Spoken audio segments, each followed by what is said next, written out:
Thank you so much for joining us today. I'm Karen McCarthy. We're here with the Pivot and Thrive community to learn about taxes and how business structure affects taxes with the help of Elizia Meskill from Green Tax Services Incorporated.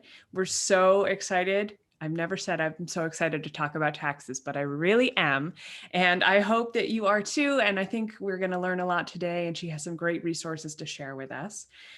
So thank you so much, Elizia, for joining us today. And we're going to get started. We have a presentation to share. So I'm going to just cue that up. Maybe. Let's see.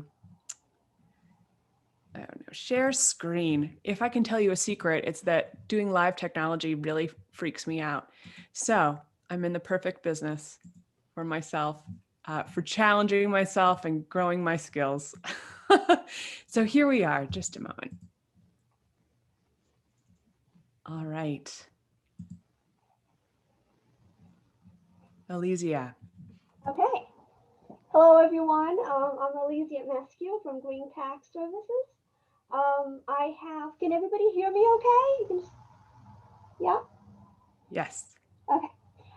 Great. I have been doing bookkeeping for over 27 years. I've been doing taxes for over 15 years now. I tend to specialize in small business returns. That's kind of what I like the most doing. I think it's because of my bookkeeping background. I just feel comfortable doing business returns because the numbers make more sense to me than anything else. Um, so just a little, so today we're going to be talking about different business entities. And the reason why it's so important to know what's the best business entity for yourself is that if you start out right, you don't have to change, you don't have to have that unpleasant tax bill at the end of the year.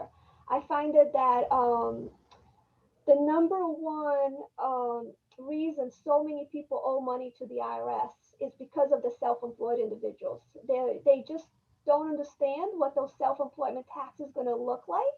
They don't prepare for it, and then when they go to file their taxes on the first year, it becomes this catch-up game. They try to work hard to pay off last year's taxes, and then they fall behind on this year's taxes, and then it kind of is a roller coaster. So what I try to talk to my clients up front is just to prepare them to what the taxes are going to look like for each entity, so they don't get caught at the end of the year with an unpleasant tax bill. The first one that we're going to go over today is the most popular, the self-employed one. I apologize, but my computer has frozen on the wrong screen, so I'm trying to get you back. That's okay. So the first one is the most popular. That's the self-employed one.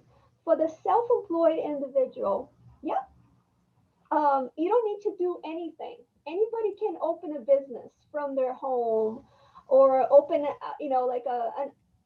open a little store in the corner, and there's very little that you actually need to do. People always think they need to incorporate to open a business. You don't necessarily need to do that in order to open a business. You don't need to be formal and incorporate. You can just open a business from home and start selling stuff on Etsy, or start selling. So that's the one part that people don't understand. The problem when you don't incorporate or form an LLC, you are basically unprotected. Anybody could sue you and your personal assets. So for example, when I started out, I did tax preparation from home. If a client walking to my house to get their taxes done slipped and fell, and they could sue sue me for my house, the cost of my house, my personal assets. So I wasn't protected that way. The same thing, for example, if you make toys and you sell them on Etsy, if a child chokes on one, they could sue you and go after your personal assets for items you are selling. So that's why sole proprietor is a great idea, but there is no protection from lawsuits. So I typically don't recommend it unless you're doing something that hardly anybody could sue you for. Uh, um, but if it's something that could cause, or you know, there's a chance that someone could sue you for, then I would say let's move up to the next step and become an LLC. Okay, so the next one we're going to talk about is the single member LLC. The single member LLC, you would go through the Vermont Secretary of State, you pay like $125 fee, and you form this LLC. It's not very expensive to form. If you're not comfortable forming it yourself, you can get a lawyer to do the paperwork for you. You can go to LegalZoom and do it online. So or you can do it yourself. I did mine myself. I just sat there and spent a good 2 hours reading all the instructions on the Vermont Department of Secretary of State. And the things that I had questions on, I just called up the Secretary of State, and they were super helpful here in Vermont. They answered all my questions. They told me what boxes to check and what boxes not to check. They were very helpful. So it's definitely not something I would tell people to be afraid to do it themselves and save some money. Um, so the single member LLC, the way that I explain it's a single member LLC is a disregarded tax entity. So what that means, it doesn't change who you are under that LLC. A good way to explain it is think of it as taking an umbrella and putting it over you. That's what the LLC does. It kind of like an umbrella protection from lawsuits. They can't sue you, but they could sue the LLC and only what the LLC is worth. So if the LLC doesn't have a lot of assets, there isn't much they could sue you for. It's a great protection, but it won't change your tax status. You're still going to be filing the same kind of taxes as you were if you were a self-employed individual. So that part doesn't change. You still pay the same kind of taxes. You still file the same tax forms. The only difference is by being that single member LLC is that you have that protection. That's why people form LLCs. That's why they're so popular. You see real estate landlords having LLCs. Sometimes they'll have an LLC for each rental property because they want to protect that property from being sued from another properties. Sometimes people will form different LLCs for different business just to protect each business assets from a lawsuit from another LLC. And before I go to the next one, I just wanted to make sure, does anybody have any questions between the sole proprietor and the single member LLC? No questions? No. I have a question. Yes. I'll put myself on video for it. I've heard that before about, like if you got sued, that it would be only the assets of the business that would be relevant for that. But I also have been told by my current CPA that the money, because I'm a single member LLC, that the money that's in my business bank account, the money in my personal bank account is all the same anyways. Like I can move it back and forth between the two. So where does that come in if I have, $10,000 in my business account and $10,000 in my personal account, and I own real estate on my own? Like what can they actually go after, and what's the difference if the money between the two accounts for me is really the same? I have never encountered a lawsuit, so I'm not sure in case of a lawsuit what they would do. Typically, if the LLC made $100,000 that year, even if you run and take that money out of the bank and transfer to your personal account, I think in a lawsuit they can go after that $100,000 profit for that year. Gotcha. I don't think shifting the money really fast would necessarily save you, but that's what that company is worth, is what that company is making money. So it's part of the net worth of the company, the net income. So I think that's maybe what that CPA was referring to. Running to the bank and pulling the money out might not necessarily save that money, but they couldn't go after your home because that's not part of the business assets.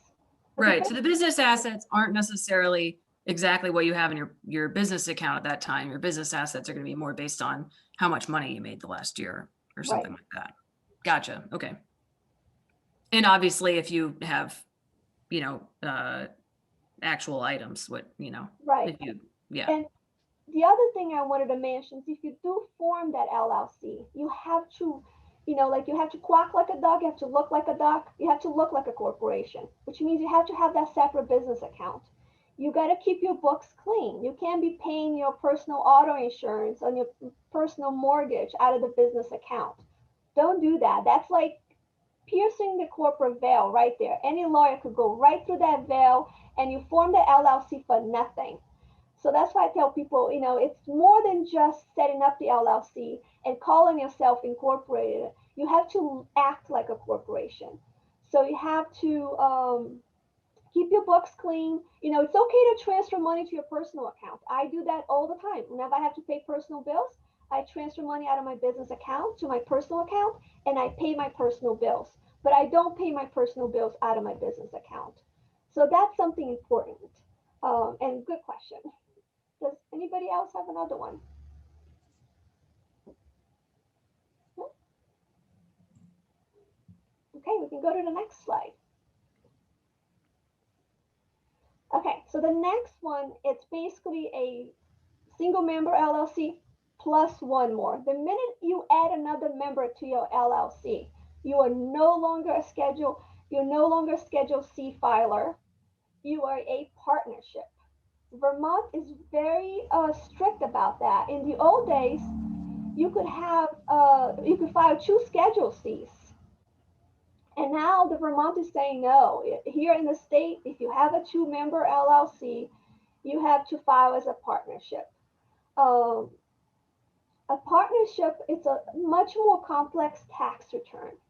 The bottom tax line doesn't change much. A multi-member LLC has to pay self-employment tax on the net profits, just like a single member LLC has to pay self-employment tax on the net profits. So the only thing it changes is where that income and expenses for the business gets reported. It's not part of your personal tax return anymore. It files its own tax return, a partnership return, and it sends the two members or as many members it has, it sends them a K1. And with that K1, you then enter that on your personal tax return, and then you report the taxable income and you pay the self-employment tax. Partnerships are really popular with, God bless you, Sister. Um, uh, Partnerships are really popular with property owners. I see a lot of people entering into partnerships to buy rental properties. The thing that you have to be careful with partnerships, you have to be very careful what kind of partner you are. And we're going to be sharing the slides with you guys so you can read more in detail what the different partners are. The thing with partnerships that you have to be careful. You have to be careful that you have separate what's called passive income and non-passive income. Because the difference where you have to be very organized and have a good accountant to figure that out is that you don't pay self-employment tax on passive income. You only pay self-employment tax on non-passive income. Non-passive income is, for example, let's just say I have a tax preparation business and I have a partner and he owns 50% of my company, but he doesn't do any taxes. He just has money that he gave me when we opened the business. So he gave me half of the initial costs, right? So, but I'm here doing taxes every day. So what happens? His K1, that income is not going to be subject to self-employment tax because he's not involved in the running of the business at all. But my K1, my income is going to be subject to self-employment tax because I'm actually doing services for that business. I'm providing service. I'm basically like an employee. So when an employee, the government is going to want their self-employment taxes. So remember that the government really, really likes their Social Security, Medicare taxes. They need that in order to provide retirement income to people when they retire. So that's just something I just wanted to mention, just so you guys can just get familiarized with those two terminologies of the passive income and the non-passive income when it comes to partnerships. Are you able to give a few other examples of what that might look like? Of partnerships? Or sure, or the passive versus non-passive Sure. income. So non-passive could also be for capital gains. There's partnerships out there that people buy, and somebody will manage buying and selling property. So there's a lot of capital gains, but only one person is actually like doing the work of going out there, looking at properties, picking the properties. So they're doing labor. So every time you do labor, that's kind of like what triggers the non-passive income. You are literally doing a lot of labor. I don't have a lot of partnerships. They're not very popular with my clients. I have a few. One of them, they do home repairs, and what they do is they do guaranteed payments where each owner gets paid based on the number of hours they bill out. So they get that as guaranteed payments, which is non-passive income. And then they have some income of some property management that they do, but they don't actually do the work for those property management. They hire somebody, they go there, that person goes there, does the work, and they just get the net profit of that piece of the job. So that flows to them in the K1 as non-passive income. I'm sorry, it flows to them as passive income because they didn't actually do the labor for those property management companies. So it's very complex, and I think that's why a lot of people stay away from partnerships. They're afraid, but I think they're really good if you want to start a business and you want to be very specific about how much each partner gets paid and why. A partnership allows a lot of flexibility.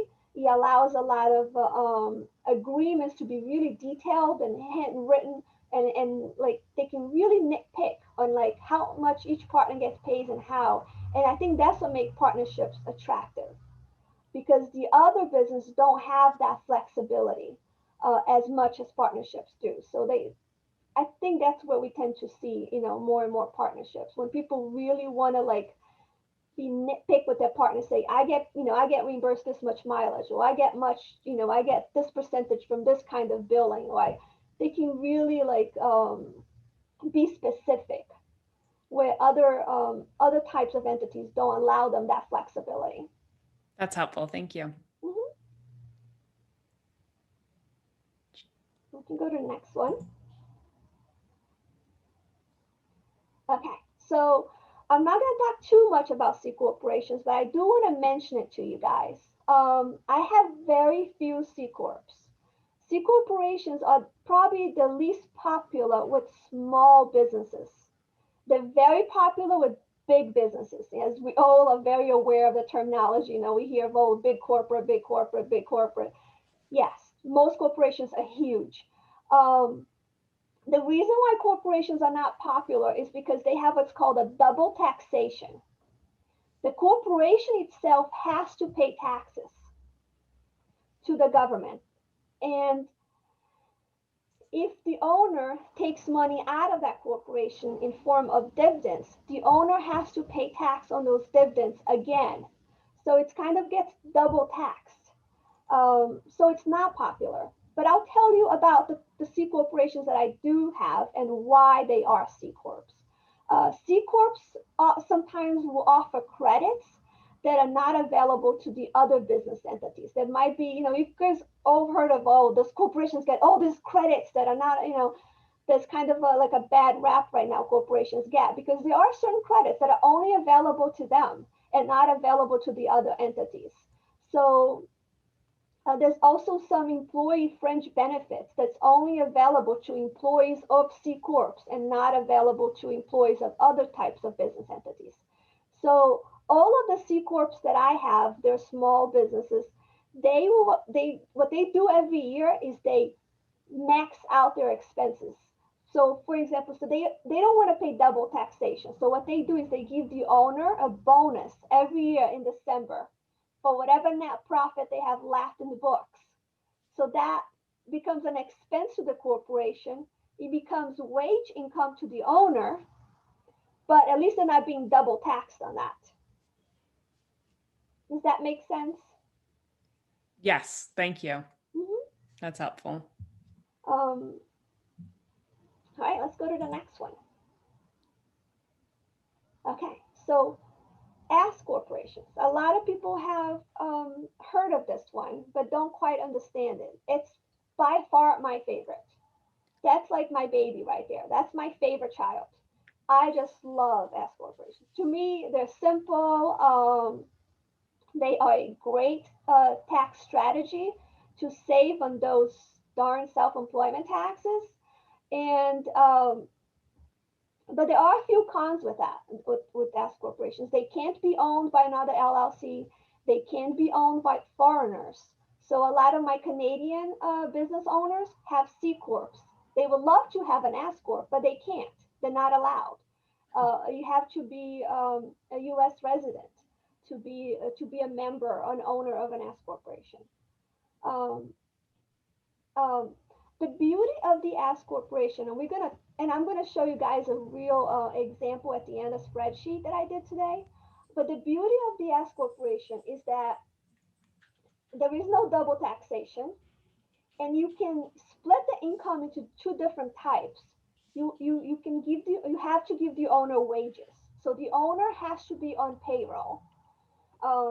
And I'll give myself as an example. My business is formed as an S corporation. I'm an employee of that corporation. I get a payroll every 2 weeks, just like a normal employee. And at the end of the year, I get a K1 for the business net profit. The beauty of the S corporation, when I get that K1, it's not subject to self-employment tax.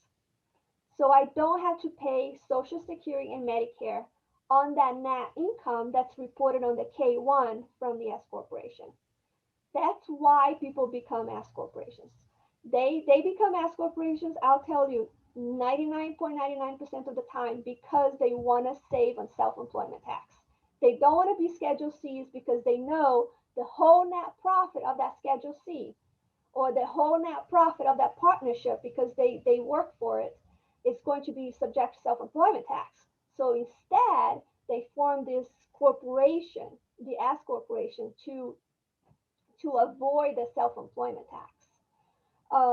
It doesn't avoid it completely, but you could reduce it. You could reduce it in special situations. And I'll show you guys that at the last, at the example at the end. Can you maybe share a little bit more about that? So are you still contributing to your Social Security? What does that look like? So because you are going to become, like, for example, I'm an employee of my corporation. I have a salary. So that salary is subject to Social Security, Medicare.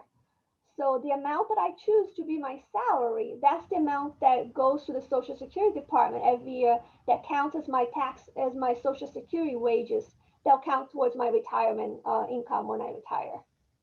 So the K1 net profit does not count as Social Security income. So that will not increase my Social Security benefits when I retire. So do keep that in mind, and that's a good question. You know, maybe your goal is to report as much wage income as you can, so you can have a higher payout when you retire, and you get a higher Social Security income based on your higher reported wages income. But I personally prefer to invest my money myself. So I rather pay less self-employment tax, have more money left to me to invest myself for my retirement. So I don't necessarily count too much on my Social Security income. But that's just a different strategy. There's no right or wrong. I tell people, talk to your financial advisor, plan things out, and see what's the best plan for you, because each person is unique in their way that they save, they spend, and they invest. Absolutely. Just two notes in the comments. Martha says she has a clarification. Was the S Corp just limited to residents or citizens? I'm not actually, that's a good question. No, that was about, I think the last slide about, I think it was the last slide where you mentioned that members had to be in the US. They couldn't be in Canada. Right, so they have to be a US citizen or resident. Okay. I was just mostly curious. Yep. That's helpful. And then she also says to put that extra money in stocks or real estate. Just reiterating what you said. I mean, I'd rather take, I just formed an S corp, and yeah, I'd rather take the extra 15-ish% and do what I want with it rather than relying on the government to, Make do. choices for you. Yes. Exactly. Now, Because I don't trust them. I don't either. I don't either. I'm a big real estate investor. That's my second baby there, my second favorite child. So that's how I plan to retire, collect rent. Well, you have something in But common, you margaritas two. in Florida. Martha's the owner of Shift Real Estate, so I think you have found a kindred spirit. Okay. And maybe a new client. Fantastic. All All right. right, go to the next one. Okay, so this one is just a great summary. That way you guys could basically see all of the different entity types that we talked today and the basic differences for each one of them. The number of owners, a sole proprietor is one. A single member LLC is one owner. The multi-member LLC could have two or more. A partnership, you can have two or more. The C corporations, you can have one or more. There's no limit on the C corporation of how many shareholders they have. And then with the S corporation, it has a limit of 100. So I forgot to mention that, but just keep that in mind. There is a max, so no more than 100. So that could be a reason sometimes when S corporation either changes the status to be a partnership or changes it to be a C corporation if they at some point have too many members. Does that change happen automatically, or do you have to file for it if you have additional, like if you go beyond that threshold? See, I never encountered one with so many members. I think you might get an error message when you try to file the tax return, would be my thing. It probably has a limit of how many members you can even add to that tax return. Okay. So you probably have to change the status before you're even allowed to file that tax return. But the change of status does never happen automatically. You have to file a form with the IRS, especially because every business owner has an EIN number, and that EIN number, it's flexible and you can move it. So I can move it from a single member LLC to an S corporation. I don't need to get a new EIN number, but I do have to report it to the IRS that EIN number got moved to a different business entity. Yeah, that's something I also wanted to mention, because a lot of people will go out there and get a new EIN number and they freak out and they're, changing their business entity. You don't necessarily need to do that. A lot of times, if you're going from a sole proprietor or a single member LLC to a different entity, I think except for maybe the C corp, you could just change the EIN number. I mean, just send a change of form to the IRS and tell them like this changed. But you're still keeping that same EIN number. Thank you. Yeah. The next one is the limited liability. Who has a limited liability? And as I mentioned to you, no, the sole proprietor does not have limited liability, so they could sue you for more than the business is worth. The single member LLC, the multi-member LLC is protected, the C corps and the S corps are protected, but no for general partners for partnership. And again, I think that's why the S corp is more popular when there's more than one owner than the partnership, because if you're a general partner in a partnership, you're not protected. So that's why I think partnerships are not as popular as S corporations. But a lot of times, this protection, I tell people, don't freak out so much. A lot of times, if you just get a really good insurance policy or you get a good umbrella policy, you're well protected that way. So it don't necessarily mean that you need the LLC.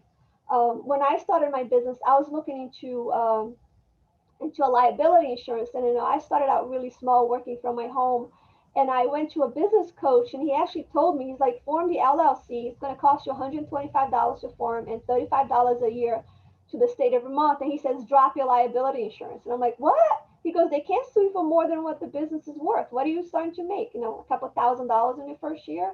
So that's what I did for the first few years I had the business open. I didn't even have insurance because I had the LLC. But in the opposite of that, an insurance could protect you, so you don't necessarily need the LLC. Okay. So would that mean that, I'll put myself on again to talk. Would that mean that, so the question I asked earlier, right, about what's in the business asset. So if I am an S corp and I'm paying myself a salary, that would mean the business income that would be liable to any lawsuit would be basically the income for the business and not including my salary. That's correct. But again, I've never seen a lawsuit in person because I'm not a lawyer. Sure. So I don't know in a real court case what would happen. The only court Sure. case that I remember that they taught us back in tax school was the court case of this one man who had a shopping mall, a small shopping mall, and it was under an LLC. And this lady slipped and fell, right? And she went for millions, okay, for the slip and fall. And the shopping mall was only worth like $600,000, but he had other rental properties. But he was depositing his Social Security check into that LLC bank account. Because he was doing that, the lawyers pierced the corporate veil, and so they went for the max of his liability insurance, which was like $1 million. They went for the property for $600,000, and then they went for his other personal assets for because I think it was like a 2 or 3 million lawsuit. I mean, I think she became like paralyzed or something. It was like something drastic, but it was an out of the ordinary case that they taught us back in tax school. It was just more like just scare us into like keep your bookkeeping clean, and like it scared me. So but those are not very common cases. Most Sure. of the times, the insurance you have is more than sufficient to cover any lawsuits. Most of the times. I'm really just always curious. I have a legal mind, so just appreciate your insights. All right, so the next one on that slide was a pass-through tax. So the question is, which one of these entities is a pass-through tax? And that's easy. All of them except the C Corp. So all of them don't pay tax. So the business itself does not pay tax on a separate tax return. All of these pass through. They send K-1s to the members, or you file your own Schedule Cs that are part of your personal tax return. All of these entities, except the C Corp, you don't get double taxed. You pay the tax on your personal tax return. So you don't pay the tax on a corporate rate. You pay the tax on your personal federal and state income tax rate. Okay? And then the next one is just double taxation, but I already mentioned that. Tax forms. The next one is, where is that business income reported? So the tax forms for the sole proprietor is reported on a Schedule C, which is part of your 1040. I've had a lot of clients that come to me and say, can you file my Schedule C business return? And I said, yes, but that's part of your personal. And they get really upset because they don't want it to be part of their personal. They want it to be separate, but it's not separate. You can't separate that. The Schedule C is part of your Form 1040, your personal individual tax return. I've had a few clients who come to me and they're like, I don't trust my husband's bookkeeping. He's he's like a general contractor. I don't want to file a tax return with him. So then I just recommend, well, do married filing separate. That way you're not responsible for his business taxes. But if you do married filing jointly, you're taking a risk there. If you don't trust your spouse's bookkeeping, or if you don't trust that they're paying their quarterly taxes, you don't trust that they're going to owe, they're not going to owe a lot of money for their portion of their income earned as a sole proprietor, I say don't file together. Be careful, because the minute you file together, the IRS could go after your personal assets for your spouse's tax liability. So be very careful. I've seen a lot of, spouses crying here. This is why I always keep a box of tissues on my desk, crying over, IRS is after them. They have a lot of problems, and it's because the other spouse did something that they weren't aware of, and they filed jointly. Marriage is a business partnership too. Yes. There's one question. Huh? One question in the chat. This is a direct message. Is it beneficial to invest real estate into a Roth? Does that help in taxes? If so, what type of Roth? No, the Roth is it's not a pre-tax account. It's a post-tax account. So it doesn't give you a tax deduction when you're putting money into that Roth IRA. Is that what you mean by a Roth IRA? It wasn't clear if it was a Roth or a Roth IRA. Okay. I think all Roths are IRAs. So the Roth IRA is a post-tax account. So it doesn't give you a tax deduction when the money goes in, but it grows tax-free. And when you take it out, it's not subject to tax. So it won't help reduce your taxes. Okay. And we can talk about that one at a different time. Okay. Great. The next tax Thank you. forms is the multi-member LLC and the partnerships all file on Form 1065. The C corporations file on Form 1120, and the S corporations file on Form 1120S. And then let's talk about tax prep costs, because that matters too, right? Just so you know, the Schedule C is around $350. The single member is the same thing as a Schedule C, that's $350. A partnership is around $650. The C Corp is usually a little higher. It's more complex because there's a tax calculation involved. And the S Corporation is around $650. Now, if you're going to a mid-size CPA firm, I would say double this rates that I just gave you. If you're going to an even larger CPA firm, I would say triple. This is kind of like the low-end cost of tax preparation. So there is a disadvantage in forming that S Corp because you are going to be paying for higher tax preparation costs.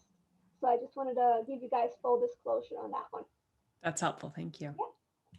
So, Does anyone have specific questions about this slide? do you have any other questions on this summary page?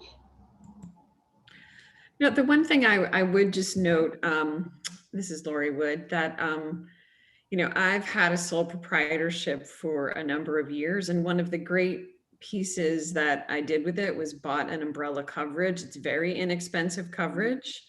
But it was a way that I owned some property that there was an accident on, and the umbrella coverage covered all of the costs, legal fees, and payout to the person who fell. So adding that umbrella policy is an inexpensive, I don't sell insurance, but but it's an inexpensive way to make sure that you cover yourself if you, depending on what kind of corporation you are. I was going to suggest the same. I mean, we only have it like in a small LLC. Hi, Elizia, it's Lorena. And then, yes, the umbrella policy was for our company. It was less than 300 a year, and I think it was much less because we actually combined different insurance with the same company, and I really think that it's totally worth it. It's up to $1 million on top of what we already have for insurance, liability insurance, and I really think it's totally worth it. Yep. Yeah, because it was like $100 was what I remember was what I had in the expense category for that. So it's inexpensive insurance for high peace of mind. Make sure you're covered either way. Absolutely. Good suggestion for sure. Okay, so we're gonna talk a little bit about the most frequently missed deductions, and then we're gonna go over that spreadsheet that I created today. Okay, so this is just from my own personal experience. This is not from any websites that I Googled what are the most missed deductions, just from reviewing a lot of clients' files. A lot of times when we do a tax return for the first time here, we always ask for a copy of their last year's taxes. And we always do a comparison report.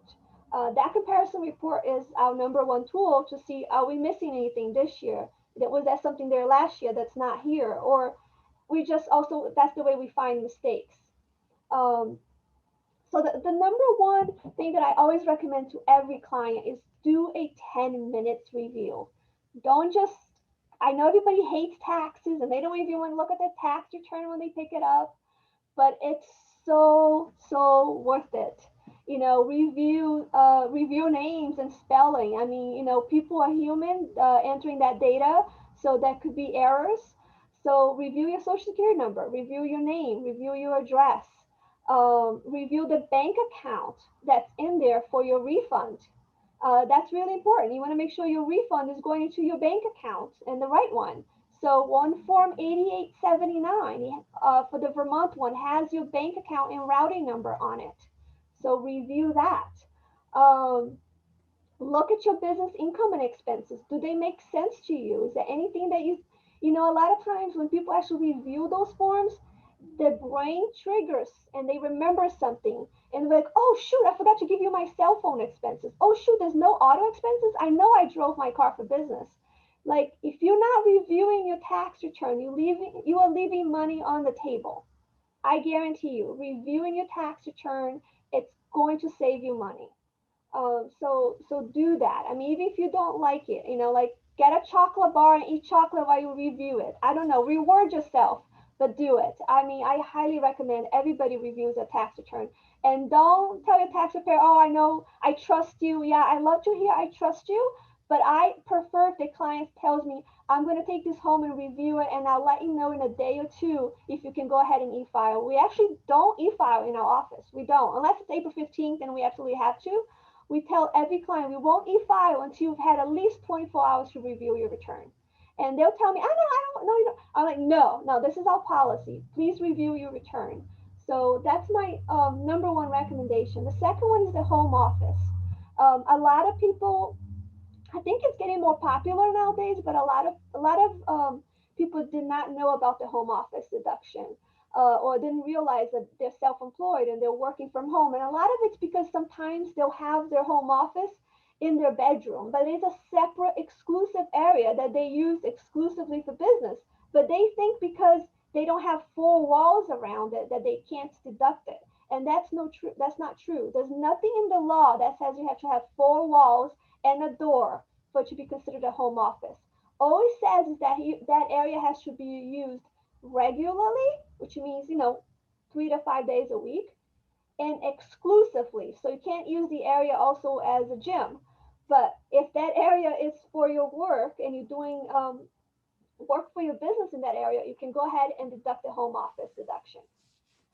The next one is professional fees. A lot of people don't realize that your tax preparation cost for your business is a tax deduction, or that lawyer that they hire to help them form the corporation. For some reason, I find a lot of people miss out on the legal and tax preparation fees as a tax deduction. So don't miss out on those. They are definitely business expenses. Just because they're your personal taxes and the Schedule C is part of your personal return, it doesn't mean you can't deduct the tax preparation. You can ask the preparer how much it costs to prepare my Schedule C alone, and they will let you know and you can deduct that. Do you know, Elizia, if you were to hire a coach, would that also be included in professional fees? Yes, I hired a coach last year, um, and I paid a monthly fee, and he would. It was kind of like a membership fee to be a member of his coach of his team. But then he would look at my P&L. He would look of anytime I wanted to talk to him about anything. I changed this year. I don't have a coach this year anymore. I'm gonna go on a like per need basis now. Like if I feel like I need to talk to a business coach, and I could just pay them by the hour to like coach me or answer questions, or sometimes it's just good to like talk to somebody about your business. You know, like, oh, I'm thinking of maybe expanding this, or I'm thinking of cutting out this, you know. Then it's definitely, you can even do also training, like, you know, any kind of training. For example, let's say you're in the business of pottery, right? But you want to take a class on bookkeeping because you want to be better at doing your books. That counts as a business expense. Just because it's not related to pottery doesn't mean it's not a business deduction. It's you're going to be using those skills and that knowledge or that advice to improve your business. Then you can deduct it as a business deduction. Is there a maximum amount that you can deduct No, in that category? no, that category has no max. Great. Thank you. Welcome. Next one is mileage. A lot of people don't deduct their mileage because they don't want to keep track of it, or they just don't understand what mileage is deductible. I've had that question asked over and over again. What kind of mileage can I deduct? Well, if you think of it as if you're working for a business, so you're an employee of that business. If that owner told you to go to the post office to mail packages, that's mileage. If that owner told you to go to the bank and make a deposit for the business, that mileage counts. If you are going to meet with a tax preparation to prepare your Schedule C, that mileage to the tax preparation office counts. If you're going to go buy supplies for the business, so anytime you're driving for the business, even if you're going to go take a class or meet the coach or meet a prospect, client, a prospect employee, anytime you're driving because you own that business, it's a business mileage. Do you guys have any questions on the mileage? Do you have any tools to keep track? Oh, I was just going to say, do you have any tools to keep track of business mileage or programs that you use or suggest? I don't. I use a Google spreadsheet, but a lot of my clients have Mileage IQ. I think that's a popular one. But there's a lot of free apps you can download nowadays into your phone. Okay. Sometimes your car, has one too. sometimes your car itself has one. I have a Volvo and it has a Volvo app, and you can look at every trip that you take and classify it in business or personal, and then send a report to yourself. Cool. Oh, that's cool. So a lot of if your car has an app that allows you to like auto start it, remote start it, and do that kind of stuff, like it typically will have a mileage app. That's good. Thank you. My car's so old, I doubt it though. But all right, the next one is self-employed health insurance. That one is another huge missed deductions for self-employed individuals. They don't realize that the cost of their health insurance, they're paying, not the one through their employer, not the one through their spouse. That doesn't count. I've had a lot of people say, well, my spouse pays this much every 2 weeks for our combined health insurance. That doesn't count because it's going through your spouse's employer. The employer is already putting that money as a pre-tax expense. So they're already not taxing you on that cost for the health insurance through the employer. So you can't double dip.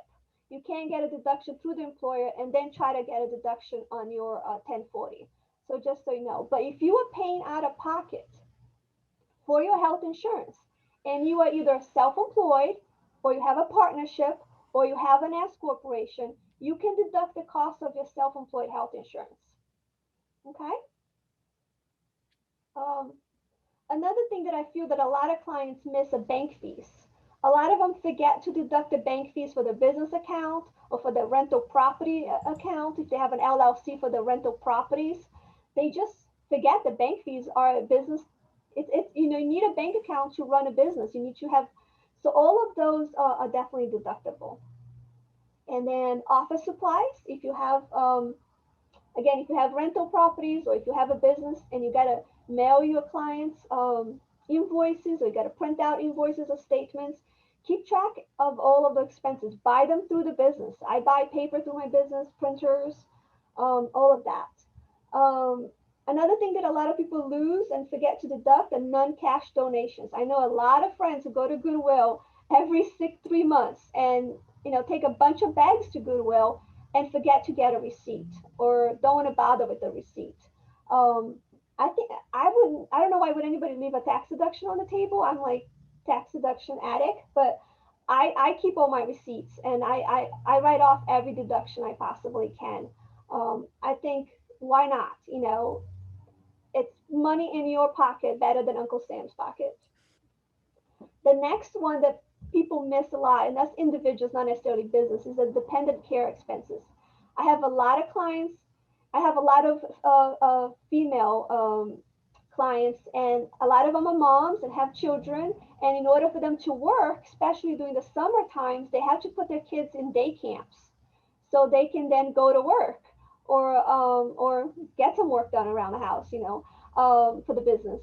So that's a tax deduction. A lot of people don't realize that those day camps during the summer months are tax deductible, and there's a credit for that.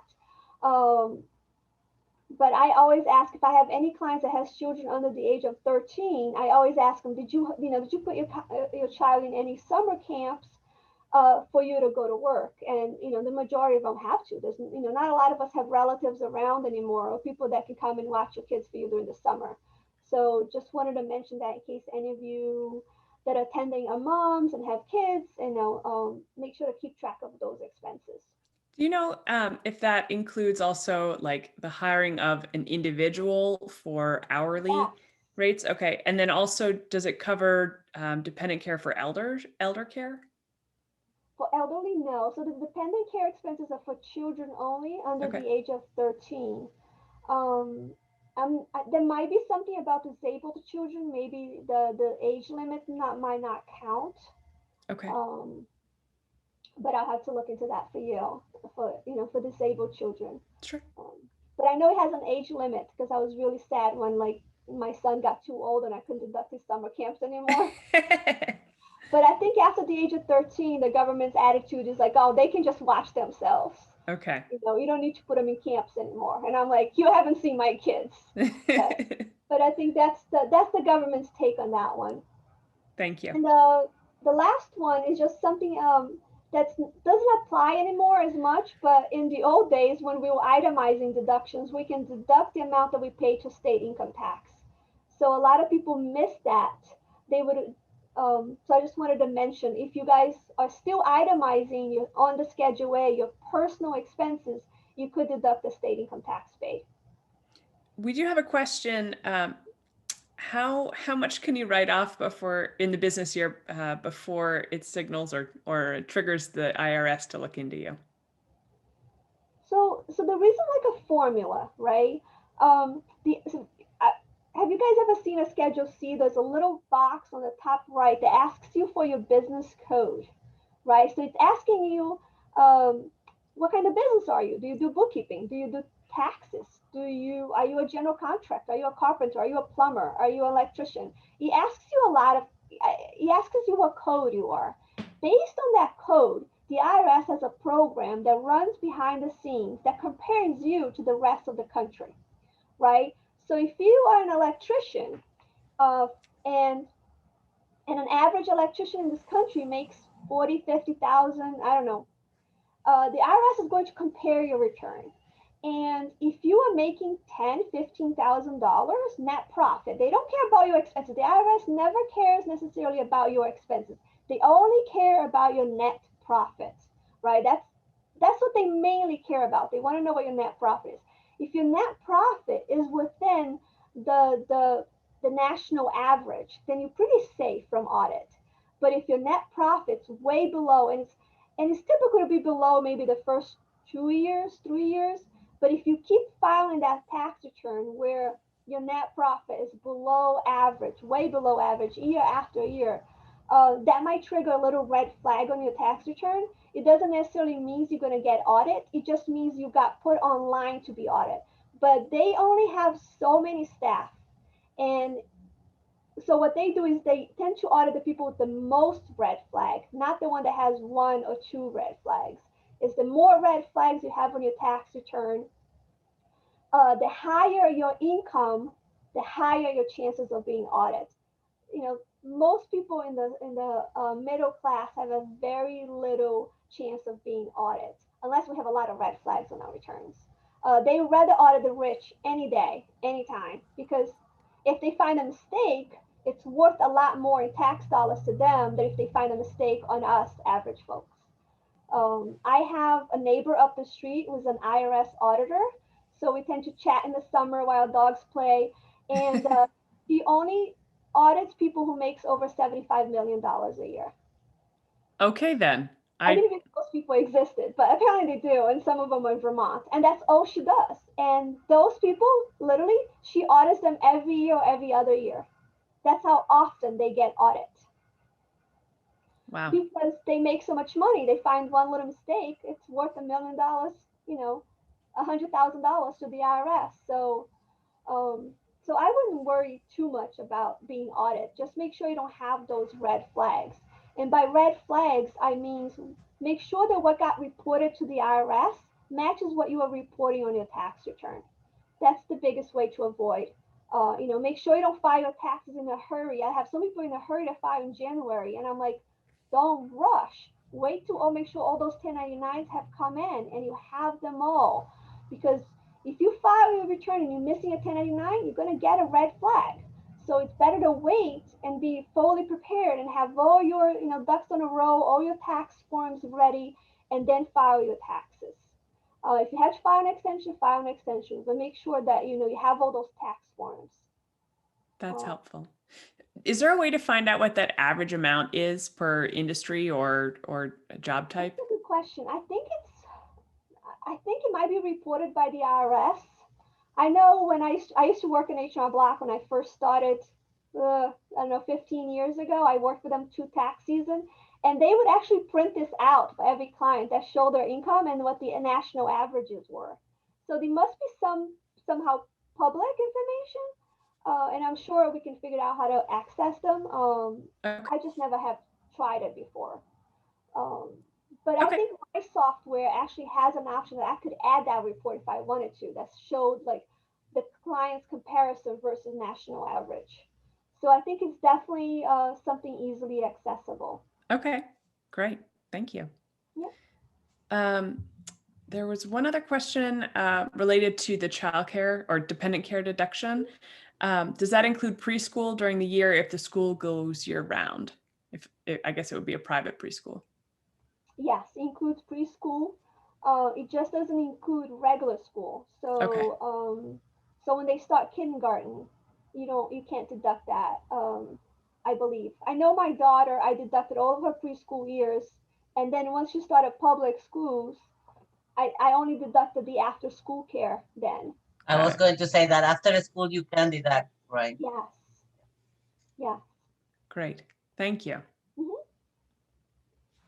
Let's talk about quarterlies.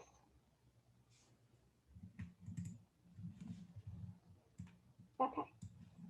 So as a self-employed individual, or you might have to pay quarterlies. I hate to say you're going to have to pay quarterlies because I have some clients that have so many kids, their kids' tax deductions absorb all of their self-employment taxes. So they actually have 0 taxes due. They still get a refund even though they are paying self-employment taxes to the government, but they're not literally paying because the child credit kind of pays for their self-employment tax.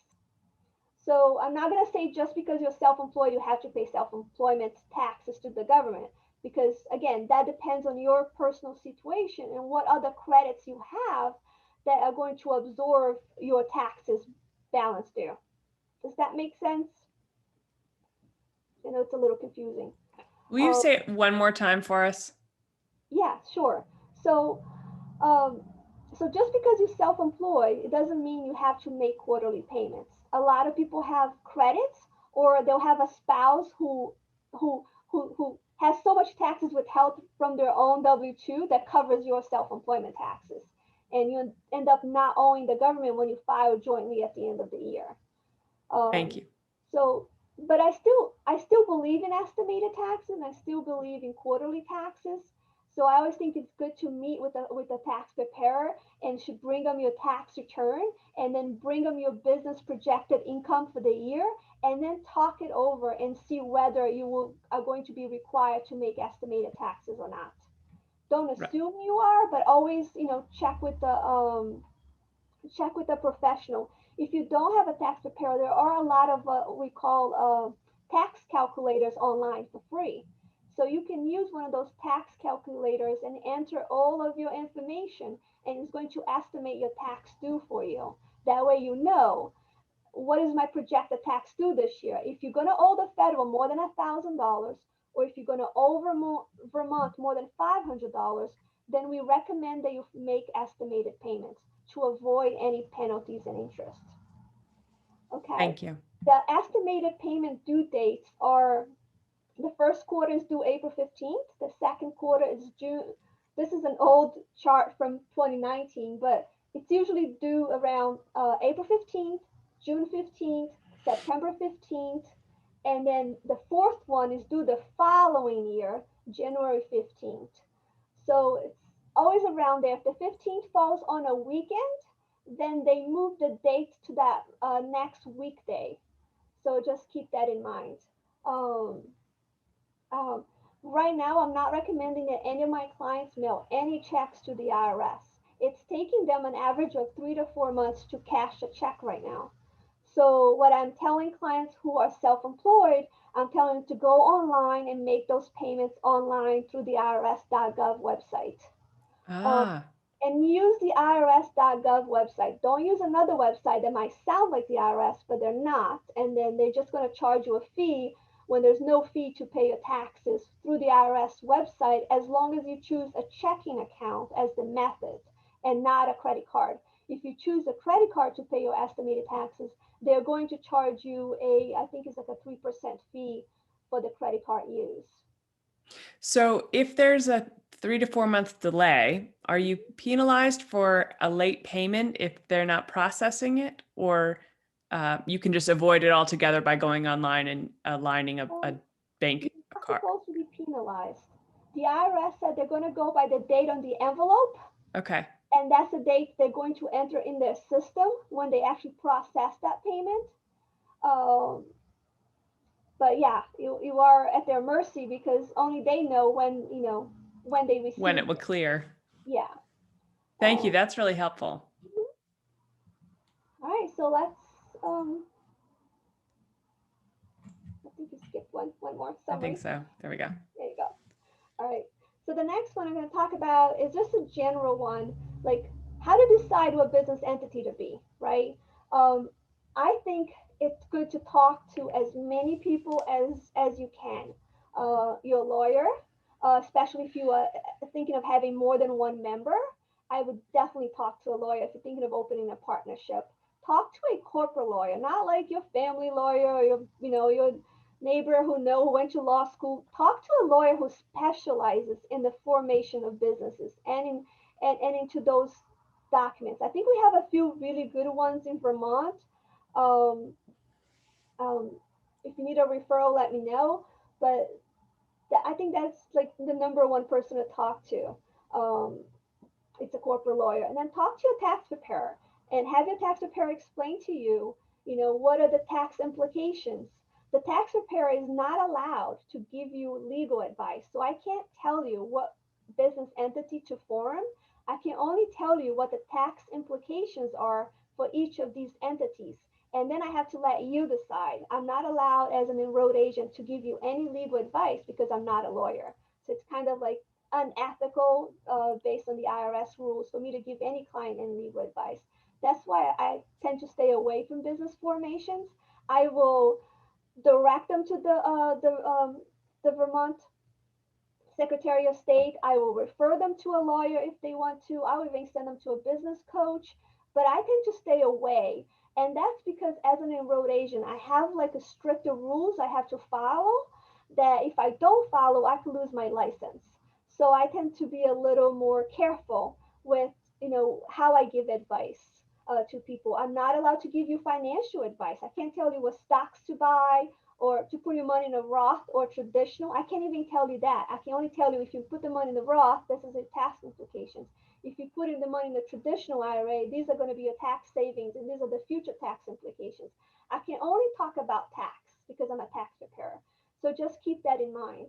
Another thing too that I mentioned was when we talked about the C Corps was the benefits that come as fringe benefits for a C Corp owner. So I have people who have talked to a benefit specialist.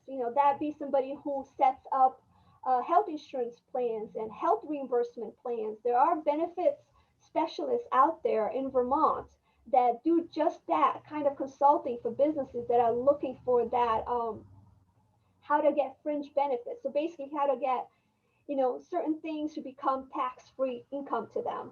So that's what that benefit specialist comes in and helps you, guide you in that process.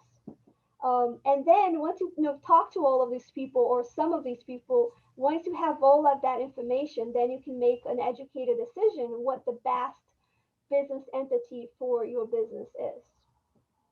Okay, so do you guys have any questions before I go to numbers? My first thing in the world of numbers and spreadsheets. So hopefully you have some coffee there. Yeah, we do have a question in the chat box from Alex. What's the process to work with you on filing simple, single, LLC, and part-time jobs? How many meetings? What do you need us to provide? What's the turnaround time, etc.? Sounds like a great time to go to your next slide,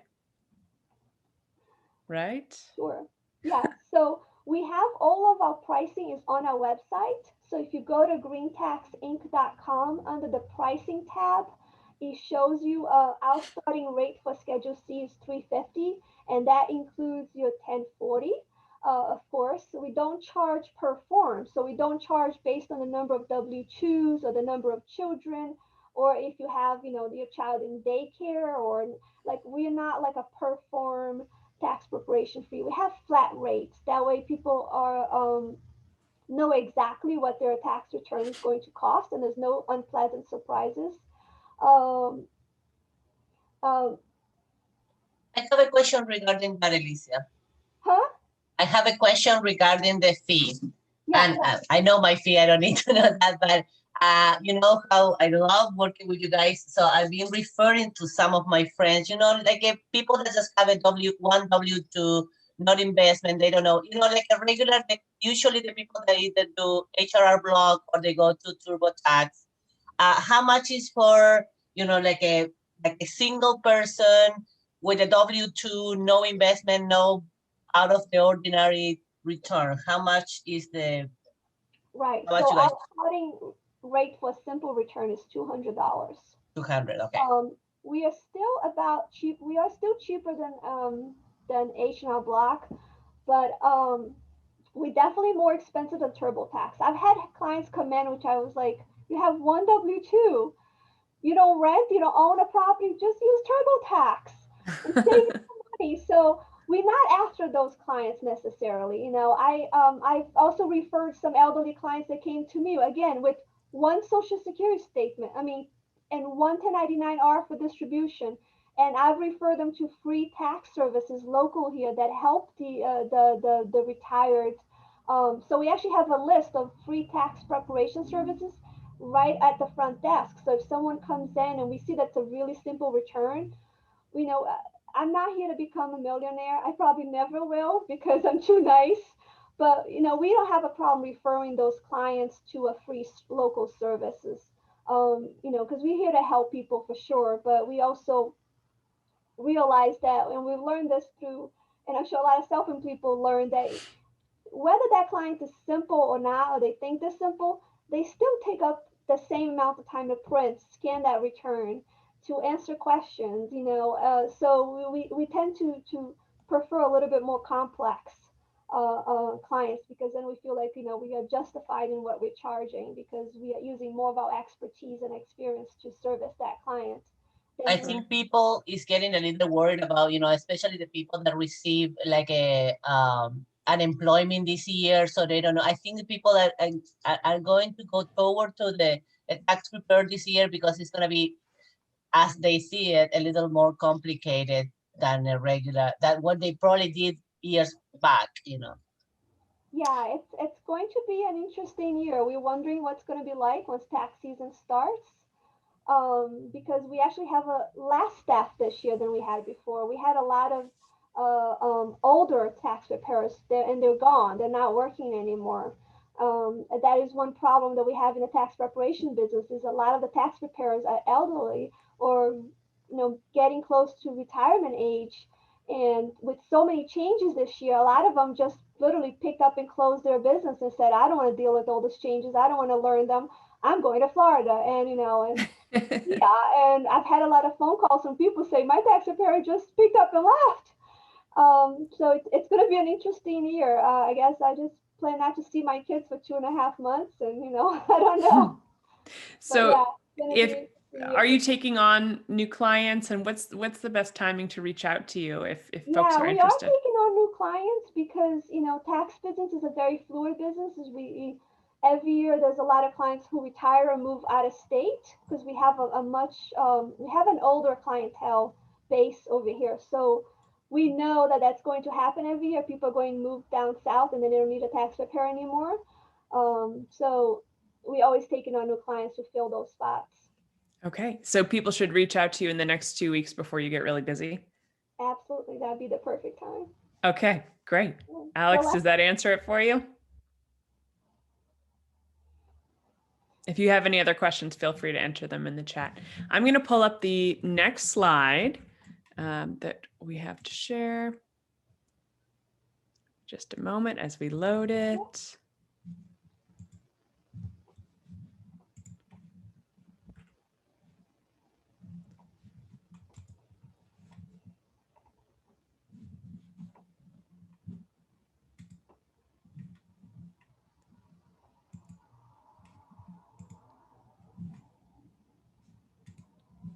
All right, screen sharing failed to start. We're going to try it again. And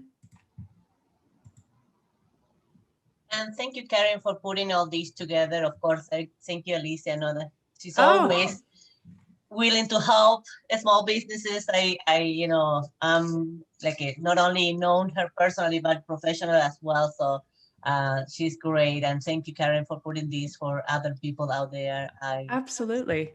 No, it is an absolute joy to bring people together to support small business and share what we learn and know and the experiences that we have so we can help businesses to succeed faster. That's what we're all about. So for whatever reason, I am having difficulty. It's not allowing me to share this document. Would you be willing for me to make you, or Elizia, could I make you the host and yes, you can go ahead. share it? Yeah, so we have an online community and resource hub where we host events and post resources and conversations and collaboration opportunities all the time. So if you're interested, please get involved. We have some members who are here on the call, and we do have events every week. Events are free and open to anyone, business owners in Vermont who are interested. Our hope is that people will become more involved, join the community, and when you join the community, you don't have to register for the individual events, so you can use your time better. And it's just $29 for the year for right now. And so we're happy to have launched and created this space where people can share together and learn. And now we know it's deductible, so even better. Thank you, Elizia. Yeah. Can everybody see that spreadsheet? Yes. I can see it, yeah. Awesome. So what I did was I ran a scenario on the two different types of business entity. Maybe in the future when I have more time, I'll create another column for partnerships. But this one is just to explain the difference between a Schedule C and an S Corp. And I'm happy to share the spreadsheet with anybody if they want. Karen has it and can share it with you. It'd be good for those who are business coaches to run numbers through here and then explain to your client why it would be beneficial from going to a single member LLC and filing a Schedule C to becoming an S corporation. Okay, so this scenario here, we are looking at a business that has gross sales of $200,000. So think of it as maybe a consultant, and it has normal business expenses of $50,000. That could be rent, utilities, etc. It's normal business expenses. So that business typically on a Schedule C has a net profit of $150,000, right? Which is the business income minus the business expenses. And that's the column green right there. Now an individual, and I'm gonna pretend this individual is a single individual, doesn't have a spouse, doesn't have any kids, just a simple person. With 150,000, no other income. Okay, this is their only income. It's this consulting business. So that person has $150,000 of net profit from their business. They have to pay the following taxes. They have to pay the federal income tax, they have to pay the state income tax, and then they have to pay the self-employment taxes. Those are the Social Security and Medicare tax. And they have to pay that, and that self-employment tax, a total of 15%. And the way that 15% is calculated is 7.5% is the employer portion and 7.5% is the employee portion. So for a total of 15. So that individual with $150,000 of Schedule C net profit would be paying on April 15th, assuming they didn't make any quarterly payments, they would be paying $39,150. Okay, that would be their tax bill. But again, that's assuming they're in the 10% federal income tax and 5% from Vermont. That could vary because again, if they had other income and they were in a higher tax bracket, they may be paying more. The government could also change those brackets. They change them. Every time there's a new president, there's a new tax changes. So this is just, assuming this scenario, okay? Now, let's just say this person decides they want to they want to take their LLC and become an S corporation. They would then have payroll. They're required to have payroll as an S corporation. So they would have all these new business expenses up on the top, lines 7 through 12. They would have payroll. They would have payroll processing costs. They would have to pay the employer taxes, the portion of the employer taxes. So that's not a new tax. It's just that it got shifted from being an employee, on the Schedule C responsibility up there as a W-2 as the employer does payroll. Then they would have unemployment tax, they would have additional tax preparation costs, and they would have to pay Vermont a corporate minimum tax of $250. So total new expenses around $1,800. That's new, just for becoming an S corporation. Now, I did a little quick calculation what the total taxable income would be. And as you can see, their actual AGI in this scenario is higher because they lost an income adjustment to AGI for the self-employment tax, for half of the self-employment tax. And their QBI, which is qualified business deduction, is a new credit created by the previous president in 2018. So their QBI would be less because their business income that's subject to QBI is less. You cannot get QBI on wages. So by moving the category of the income from Schedule C to wages, he loses some QBI credit. Not credit, he loses that adjustment to the taxable income. Okay, so the AGI under the S Corp scenario is higher, which means that now his federal income tax and his state income tax is higher. But where the deduction is on that self-employed taxes and that the 15%. He's paying about $13,700 less in self-employment taxes, but he's paying a higher federal and state income tax. So then we have there the net tax savings is about $10,251 in this scenario, but then we have to subtract from those tax savings the additional expenses, because even though those are business expenses, there's still additional money out of his business that he's spending on things he didn't have before when he was a Schedule C. So I always like to reduce the savings to get to what I call the net savings. So in this scenario, if this person went from being a Schedule C to being an S corporation and having wages of $65,000, their net savings would be $8,451. That's very helpful. I have a question, Elizia.